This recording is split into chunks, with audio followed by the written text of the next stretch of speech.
Kakarating lang namin dito sa Vietnam at ano pa bang gagawin natin? Titikim tayo ng convenience store food. Hello, umuulan, tara na! Guys, hindi humihinto yung mga sasakyan dito kaya tatawid ka talaga. Update guys, buhay pa ako at hulaan nyo kung nasan ako. O diba, walang ganyan sa Pilipinas. First time namin dito sa Vietnam. Kaya naman excited ako kung ano ba meron dito sa convenience store nila. Kita nyo naman, ang dami din choices dito. Guys, may paa ng manok dito oh.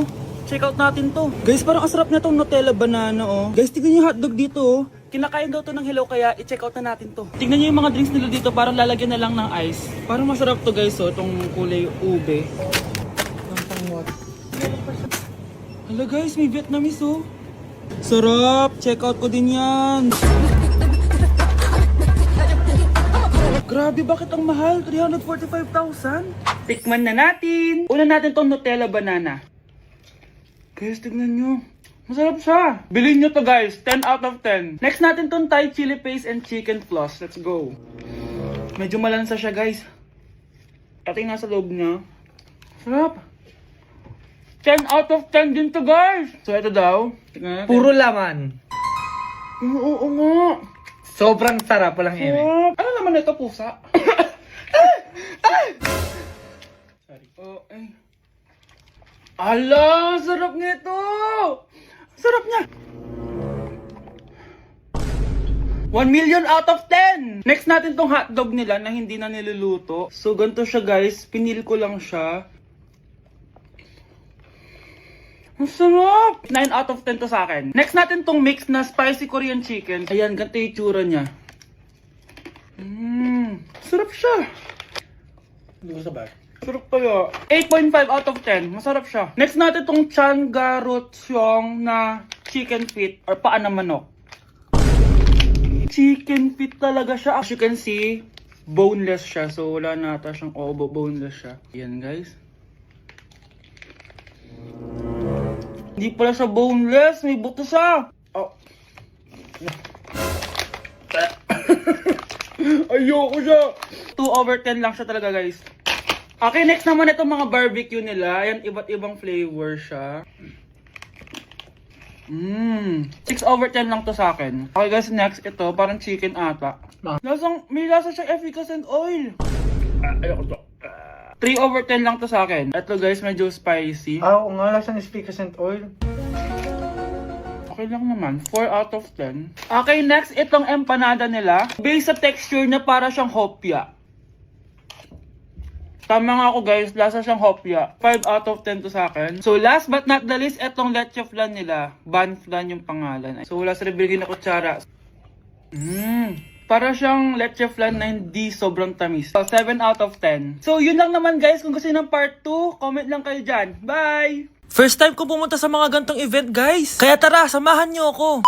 Good morning guys! May pupuntahan na naman tayong event, no? Medyo kinakabahan ako guys kasi first time ko mag-attend sa event na ako lang mag-isa. Ano pa ba ang una natin gagawin? Di lumamon agad. Gutom na gutom ako dyan guys kasi di pa ako nagbe-breakfast. At eto na, pinalakad na ako sa red carpet. Kala mo talaga eh. Grabe, ang daming tao dito. Kasama ko nga pala si Ate Lenny. Ang sasarap din ng mga pagkain dito. At ang dami ding artista. Kaya pala ako nandito kasi 37 Star Awards for Television. Syempre, by PMPC. Alam nyo ba guys? Ang daming mga artista dito. At sure akong kilala nyo sila. Nag-perform din ng Kairen, sobrang galing nila. Tapos ayan, nagbibigay na sila ng mga awards. At ang nanalong Bingo Plus Male and Female TV Star of the Year is si Miss Rian Ramos at si Mr. Sam Versosa. Kaya naman, congrats po sa lahat ng nanalo ng PMPC Star Awards. Hello guys, hindi ko expect na mananalo din ako. Joke lang po. Sobrang dami ko natutunan for today's event. Kaya naman, pupunta na ako ng Vietnam. Bye guys! Kuya, try mo po yung sikat na mango na ice. Christmas music ba yun? September 1 na pala. Anong oras na? Anak, bumangon ka na dyan! Christmas party nyo na! Christmas party na namin! Ready na ako, Nay! Ay wow! Excited siya oh! Hi, Mare! Long time no see ah! Mare! Hello po, Ninang! Eto na ba yung naanak ko? Ang laki na pala niya! Oh, eto! Aginaldo mo, iha! Kukunin ko muna sa kanya baka kasi mawala niya. O sige Mare, tara kain na tayo dito. Ay, o sige Mars, tara kain tayo. Oh, mga anak, buksan nyo ng mga regalo ni Santa Claus. Ano kaya ang regalo ni Santa sa akin? Sana slime to. Wow, ang ganda naman ng damit na to. Santa na maasim ang kilikili mo. Nayo! Okay, dalawa. Tama na yan, ha? Nakakamiss maging bata.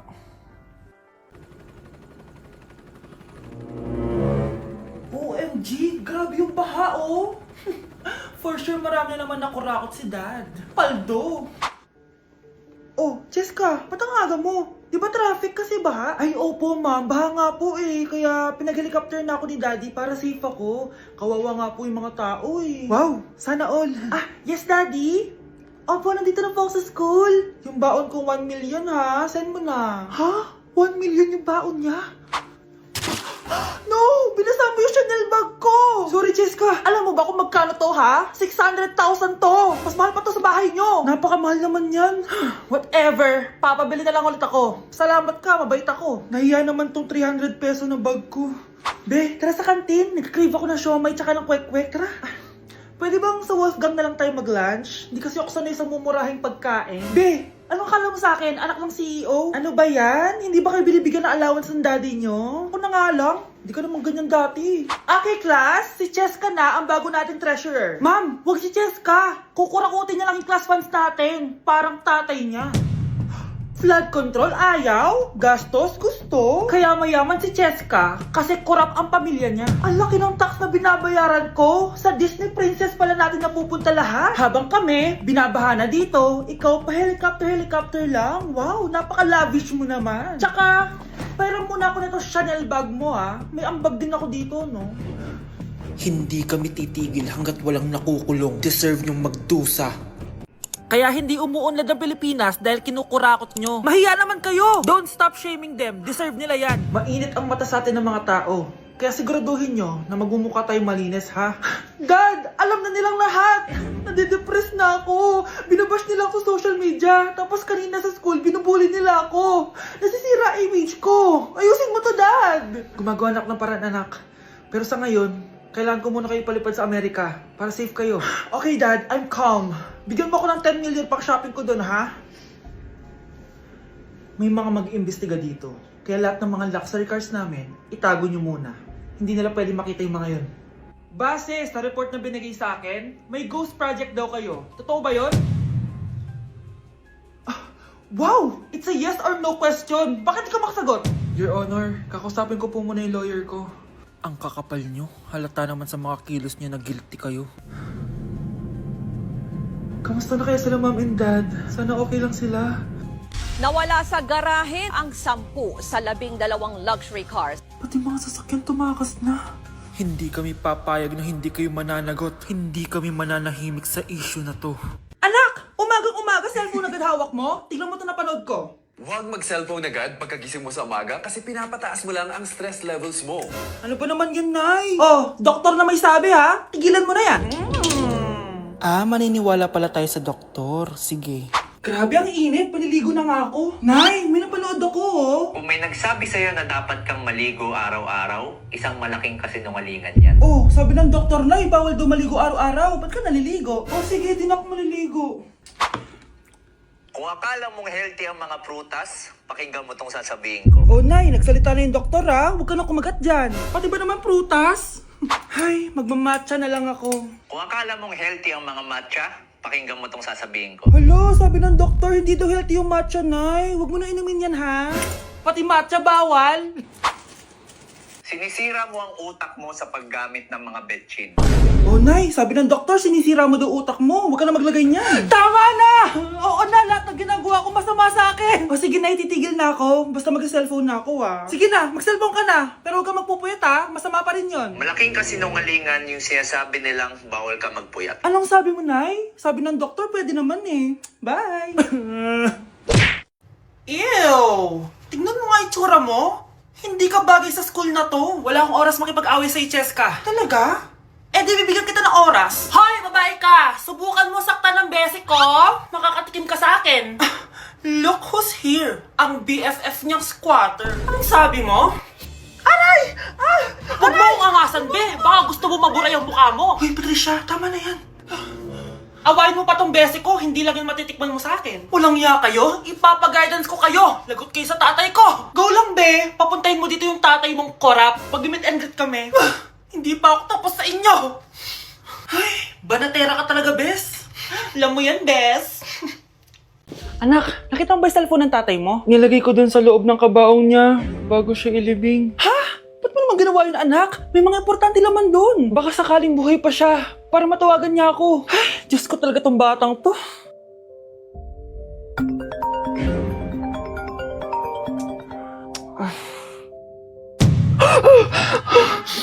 Patawag si tatay.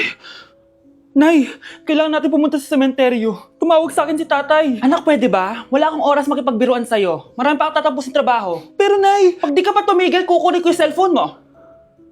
Tay, sumagot ka. Alam kong buhay ka. Sa lahat ng pwede kong makita, ikaw pa talaga. Jessica, tinatawagan ko lang tatay ko. Nababaliw ko na talaga, no? Patay na tatay mo, di ba? Baliw. Hindi, buhay siya. Ito tandaan mo. Kapag hindi ka pa tumigil sa kabaliwan mo, susunod ka na sa tatay mo. Sinabihan akong baliw ni Jessica tapos sinaktan niya ako. Totoo naman, di ba? Nabuhay ka. Anak, nabalitaan mo na ba? Ha? Ang alin, Nay? Patay na si Jessica. Natagpuan siyang walang buhay dyan sa may ilog. Ano? Ay, Diyos ko, kawawang bata. Tay, sumagot ka na please. Ikaw! Ikaw ang pumatay sa anak ko! Ano?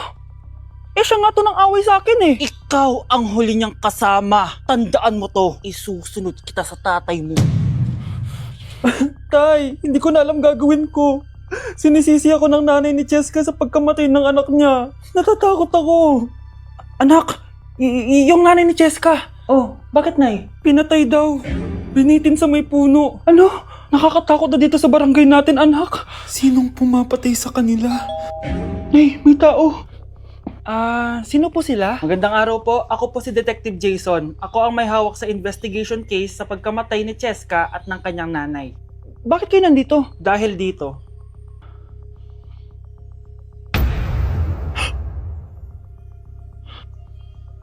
Nay, ikaw pumatay sa kanila? Oo, anak. Narinig ko lahat ng mga sumbong mo sa tatay mo. Cellphone ni tatay. Pinangako ko sa tatay mo bago siya mamatay na poprotektahan kita. Kahit makapatay man ako ng tao. Sumama ka sa akin, ma'am, para ma-interview ka namin. Tandaan mo to, anak. Kahit nasa kulungan ako, poprotektahan kita. Tumawag ka lang. Hay naku, anak! Grabe talaga yung sa Brianna. Ang kalat-kalat palagi ng kwarto. Parang binagyo. Di ka pa nasanay kay Ate Brianna, Nay. Tapos, yung Ate Scarlett mo, buong gabi may kausap. Feel ko boyfriend niya yun. Wait lang, Nay. Tapusin ko lang to. Nakikinig ako, promise. Tapos, yung Kuya Miguel mo, palagi nasa barkada niya. Hindi na umuwi dito. Yes! May reward ako! Ano ba, anak? Nagkakwento ako dito. Puro kalaro dyan. Eh, kasi naman, Nay, nakaka-excite. Tapos, may pa-freebies pa tong Joy Run. May game na kasi inside the Jollibee Delivery app. Just open the app and press the widget to enter the game. Tapos, pwede ka maka-unlock ng rewards. Ang saya naman yan, anak. Pero, paano gamitin yung mga reward? Kapag mag-order ka na, just enter the reward code here to enjoy your freebie. Promo runs from August 11 to October 15. Kaya mag-download ka na rin, Nay. Nandito na yung Jollibee!